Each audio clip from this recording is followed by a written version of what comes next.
చీమకుర్తి మండలం పల్లమల్లి గ్రామంలో ఆధ్యాత్మిక వైభవం వెలివిరిసింది.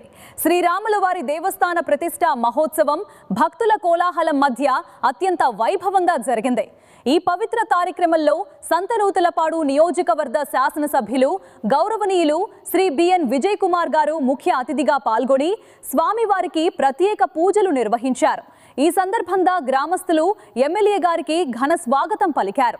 కార్యక్రమంలో ఎమ్మెల్యేతో పాటు పార్లమెంట్ ఉపాధ్యక్షులు బొల్లపూడి సుబ్బారావు గారు, మండల వర్కింగ్ ప్రెసిడెంట్ కూనంనేని లోకేష్ గారు మరియు ముఖ్య నాయకులు అన్నంనేని రాఘవయ్య గారు, కరిచేటి వెంకటేశ్వర్లు గారు, కీర్తిపాటి అనిల్ గారు మరియు ఇతర ప్రజా ప్రతినిధులు పాల్గొన్నారు. ఆ శ్రీరామచంద్రుడి ఆశీస్సులు నియోజకవర్గ ప్రజలందరిపై ఉండాలని ఈ సందర్భంగా నాయకులు ఆకాంక్షించారు.